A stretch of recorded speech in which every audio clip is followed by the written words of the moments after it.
Bonjour à toutes et à tous, ce lundi 13 novembre 2023 à 10h27 du matin, exactement aura lieu la prochaine nouvelle lune. Comme d'habitude, lors d'une nouvelle lune, la lune et le soleil se trouvent dans le même signe. Lors de cette prochaine nouvelle lune, la lune et le soleil se trouveront dans le signe ésotérique à outrance du Scorpion. Comme d'habitude, lors d'une nouvelle lune, je vous propose de faire de l'eau de lune, c'est-à-dire d'aller mettre à l'extérieur votre carafe d'eau minérale et de poser l'intention qu'elle attrape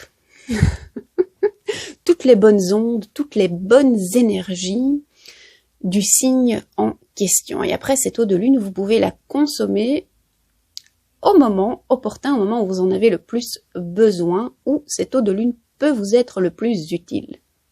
Alors, en quoi l'archétype du signe du Scorpion peut vous être utile? Le Scorpion est lié à la maison 8. Donc, il est mis en parallèle avec... c'est le signe complémentaire du Taureau en maison 2. Le Taureau, c'est « j'ai, je possède ». Le Scorpion, c'est « nous possédons ». Nous avons, nous possédons. Donc, on est quand même encore dans une idée de possession. Le Taureau, ce sont les possessions matérielles.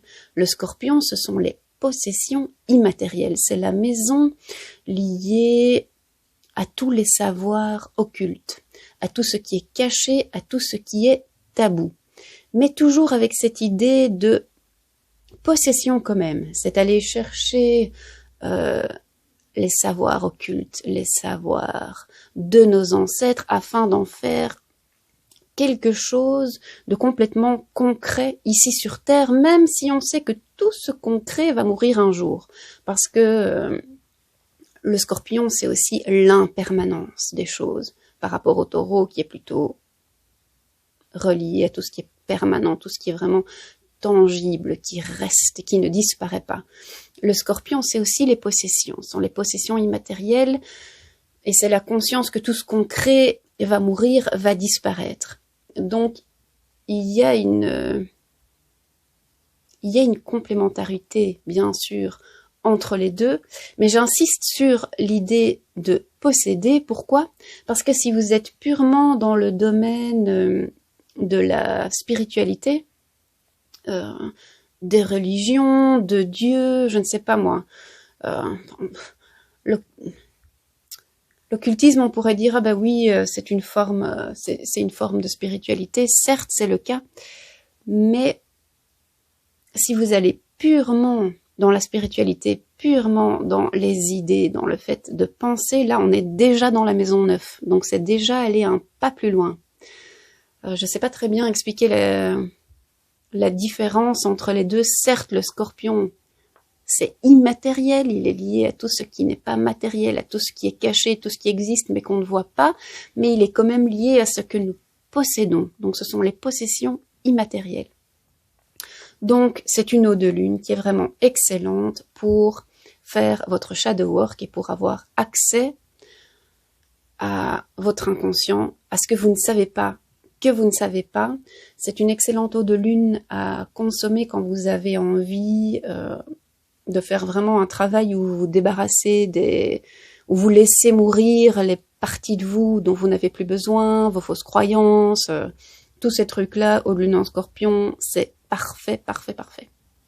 Alors, pour spécifiquement cette nouvelle lune-ci, j'organise un cercle de femmes où vous êtes toutes les bienvenues. Mesdames, c'est gratuit, ça se passe sur Skype. Donc si vous êtes intéressés de participer, envoyez-moi un petit message. Mes coordonnées sont dans la description en dessous de cette vidéo. Nous allons partir à la rencontre de notre âme et nous allons tout particulièrement lui demander de nous aider à soigner, à guérir notre blessure, ce qu'on appelle la blessure de la sorcière. Alors, bon, j'organise ça dans le cadre d'un cercle de femmes, mais en réalité, la blessure de la sorcière ne touche pas que les femmes, elle touche les hommes aussi, parce qu'il n'y a pas que des femmes qui ont été brûlées sur les bûchers, il y a des hommes.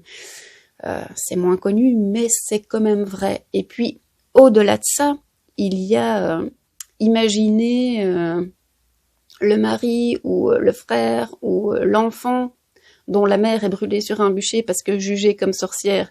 C'est traumatisant pour la personne qui meurt, c'est aussi traumatisant pour les personnes qui restent. Donc ce traumatisme-là, il nous touche tous, autant les hommes que les femmes.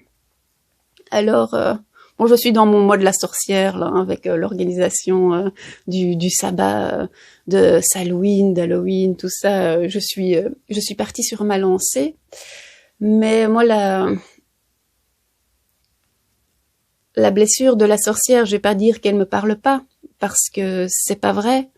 Mais il y en a une autre qui est complètement liée, qui est un peu différente, mais moi qui me parle plus, c'est la peur d'être prise pour une personne complètement tarée, en fait. Complètement folle, complètement déconnectée de la réalité. Et c'est vrai que les sorcières ont été brûlées sur les bûchers, mais non, ça commence à dater un peu, même si la manière de brûler nos sorcières aujourd'hui est un petit peu différente. Mais vraiment, le fait d'être brûlé sur un bûcher, c'est plus exactement ça qui se passe aujourd'hui. Par contre, le fait d'être étiqueté comme fou et d'être mis dans un asile psychiatrique, ça, c'est pas un truc qui n'existe plus, quoi. Pas du tout. C'est un truc bien actuel.